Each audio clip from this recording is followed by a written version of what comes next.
Pacar yang merayakan Suci Pacar di sini.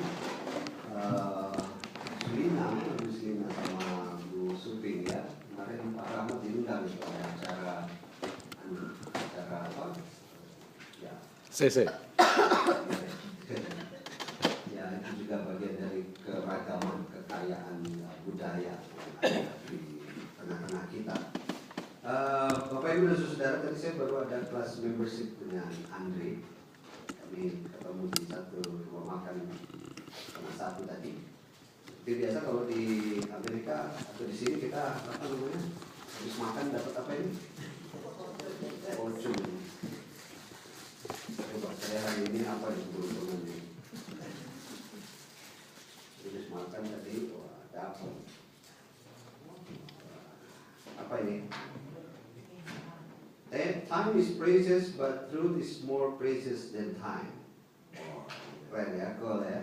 Jadi time is precious, but truth is more precious than time. Ada yang mau lihat lagi? Siapa yang mau? Siapa tahu keberuntungan hari ini dapat apa namanya berkat banyak. Saudara, ini apa? Saya merasa senang waktu dibacakan itu langsung wah gitu ya.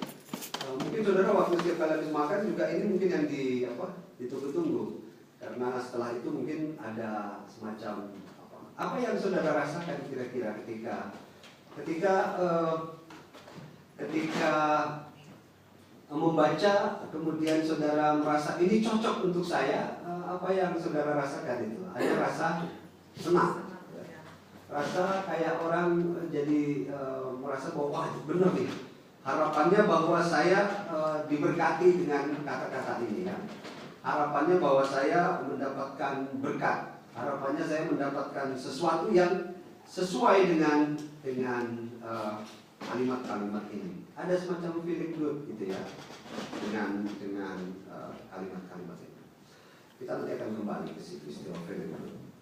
Saudara yang dikasih dalam Tuhan, beatitude ataupun ucapan berkat, blessed atau diberkati, berbahagialah. Jadi dalam bahasa Inggrisnya digunakan istilah blessed. Jadi bukan hanya sekedar happy, tetapi blessed, diberkatilah. Karena berbahagia, iya, tetapi dalam konteks yang lebih dalam adalah kebahagiaan itu adalah kebahagiaan yang diberkati. Sehingga kata yang dipakai dalam bahasa Inggris itu semuanya adalah blessed, blessed, blessed.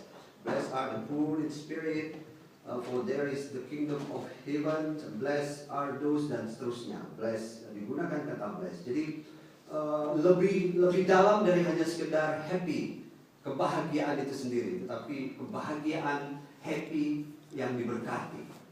Dan saudara yang dikasih dalam Tuhan, khotbah ini diberikan kepada murid-murid dan banyak orang pada waktu itu dalam bentuk pengajaran. Jadi kalau saudara membaca teks Matius dari pasal 1 kemudian masuk ke pasal yang berikutnya, kita lihat bahwa di dalam pasal-pasal sebelumnya Yesus dan murid-muridnya mempraktekkan iman ataupun keyakinan mereka di hadapan publik. Orang sakit disembuhkan, kemudian kerasukan setan disembuhkan, orang yang sakit ayan itu disembuhkan. Kalau saudara baca pasal yang keempat itu, mereka mempraktekkan iman mereka bersama-sama dengan Yesus, orang-orang disembuhkan dan sebagainya. Tapi dalam pasal 5 ini, dalam tema besar yang kita baca sebenarnya kalau secara keseluruhan itu adalah khotbah di bukit, Injil Matius menceritakan mengenai sisi lain dari iman, yaitu pengajaran.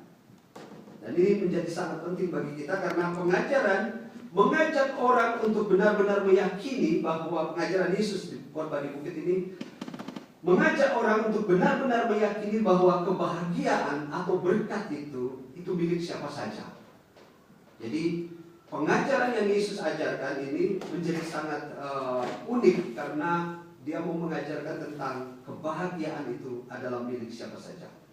Berkat Tuhan itu milik siapa saja.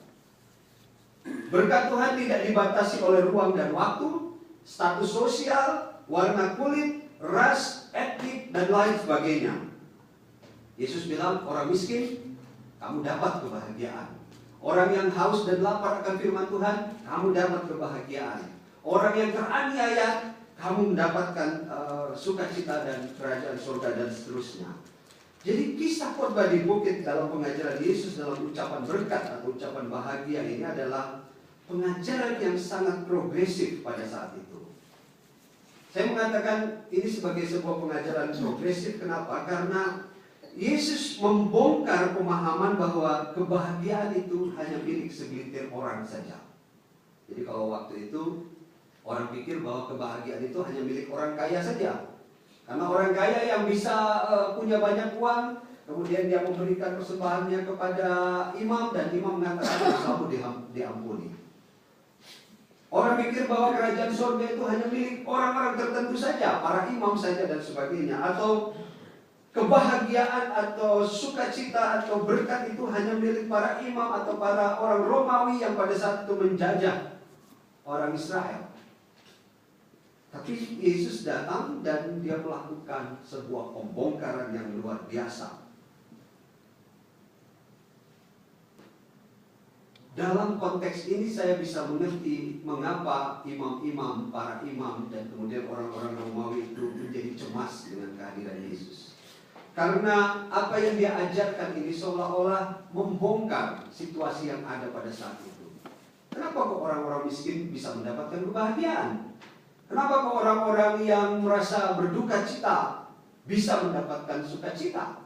Kenapa orang-orang yang merasa teraniaya bisa kemudian mendapatkan kebahagiaan bahkan kerajaan surga itu sendiri?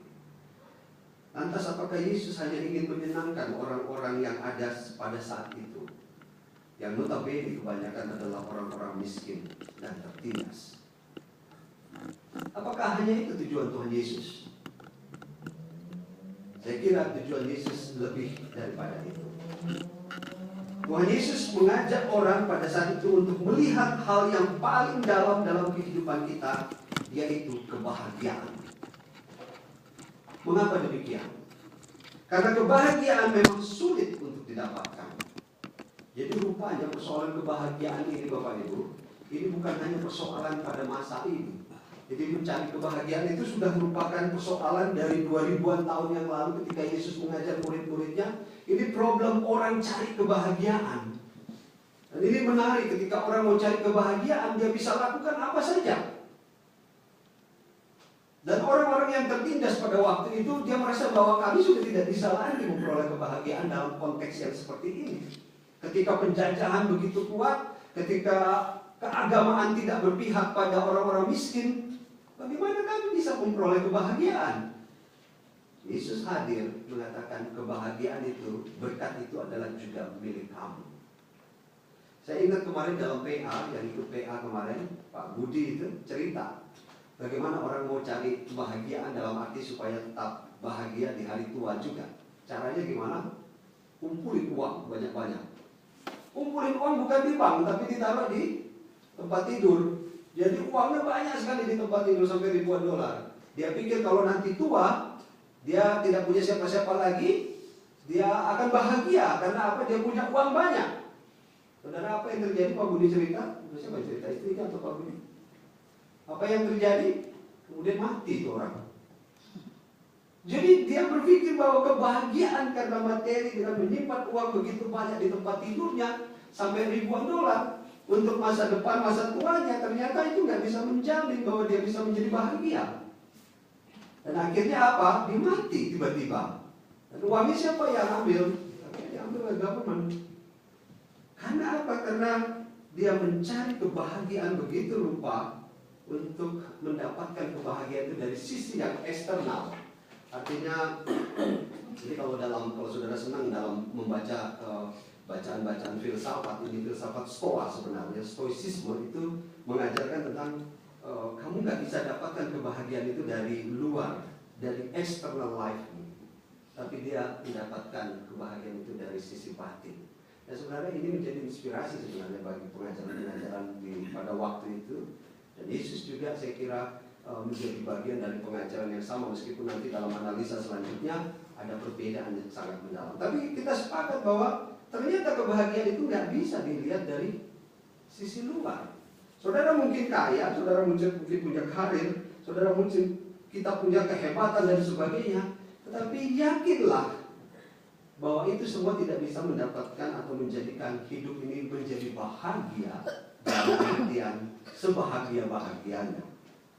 So, lantas apa sih kebahagiaan itu kalau memang dicurigai atau dikatakan bahwa sisi luar, external life itu kita nggak bisa menjadikan itu sebagai kebahagiaan.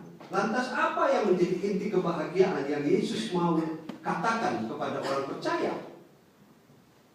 Saya menggumuli teks ini berkali-kali karena waktu saya baca ini saya pikir ini mau disampaikan apa ya kepada jemaat. Karena teksnya kan udah jelas begitu ya. Dikatakan berbahagialah orang yang miskin di hadapan Allah karena mereka lah yang punya kerajaan surga. Orang yang miskin ini senang dengar ini kan. Orang yang merasa bahwa berbahagialah orang yang membawa damai karena mereka, atau berbahagialah orang yang dianiaya oleh sebab kebenaran karena mereka lah yang punya kerajaan surga. Orang yang merasa dianiaya itu sangat terangkat jiwanya bahwa oh saya senang ini ada yang apa, Yesus mau bicara tentang apa kalau kita menghubungkan dengan kebahagiaan. Saya berulang-ulang kali membaca teks ucapan bahagia ini. Tampaknya ada hal yang mau dikatakan oleh Yesus, bahwa hal kebahagiaan itu bukan hanya pada perasaan bahagia, feeling good. Kembali lagi kepada ini. Waktu saudara membaca ini, ketika dia bilang apalah sajalah, hari ini kamu dapat keberuntungan kah? Hari ini kamu akan dapat lotre kah? Hari ini kamu mau dapat macam-macam lah. Apa yang saudara rasakan? Yang pertama, perasaan yang bahagia. Tapi apakah itu kebahagiaan? Mungkin saudara bilang, oh iya Pak, bahagia. Kalau saudara mengatakan itu bahagia, benar. Tetapi itu kebahagiaan yang sangat egois. Karena apa? Perasaan egois yang justru muncul karena kebahagiaan itu karena hanya sekedar pada perasaan. Tapi Yesus justru mengatakan lebih dari itu. Yesus bukan hanya pada perasaan, mau mengatakan pada kebahagiaan itu hanya pada level feeling good. Tetapi justru Yesus mengajak kita mencapai kebahagiaan itu dalam konteks yang lebih, yaitu being good. Jadi menjadi baik, menjadi bahagia, melakukan kebaikan, melakukan sesuatu itu dan akan menjadikan kita menjadi bahagia.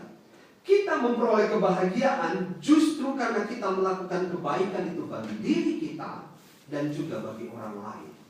Jadi bukan pada sekedar perasaan bahagia. Kalau pada sekedar perasaan bahagia, saya bahagia di hari ini dapat bacaan yang seperti ini. Yes, oke, itu bahagia. Kamu bahagia. Tapi apakah kebahagiaanmu itu berarti bagi dirimu sendiri? Oke. Tetapi apakah itu berarti juga bagi orang lain? Yesus membongkar ini bahwa kebahagiaan itu adalah kebahagiaan bagi dirimu sendiri. Tapi juga ketika kamu bisa melakukannya kepada orang lain, melakukan kebaikan kepada orang lain, maka itulah kebahagiaan yang sejati itu sendiri. Kalau saudara membaca dari mulai pasal 5 ayat yang kelima, saudara perhatikan. Berbahagialah orang yang lemah lembut. Menurut saudara istilah lemah lembut itu feeling good atau being good? Menjadi orang yang lemah lembut. Being good. Being good. Yesus tidak mengatakan berbahagialah orang yang merasakan dirinya lemah lembut. Enggak kan?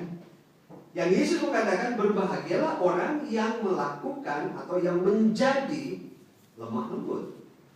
Kenapa? Karena kamu sedang menghadapi kekerasan. Situasi di sekitar kita keras. Kalau kamu juga menjadi keras, itu menjadi sulit. Tapi kalau kamu menjadi lemah lembut, maka diberkatilah engkau. Kalau ayat yang ke-6 dikatakan, berbahagialah orang yang lapar dan haus akan kebenaran. Bukan lapar jasmani, tapi haus akan kebenaran. Kira-kira ini feeling good atau being good? Mencari kebenaran. Haus dan lapar kan berarti kita ingin makan sesuatu kalau haus dan lapar. Kita harus mencarinya. Dalam hal ini adalah kebenaran. Kita melakukan kebenaran. Kita harus bertindak benar. Itu adalah hal yang harus kita lakukan. Berbahagialah orang yang murah hatinya. Murah hati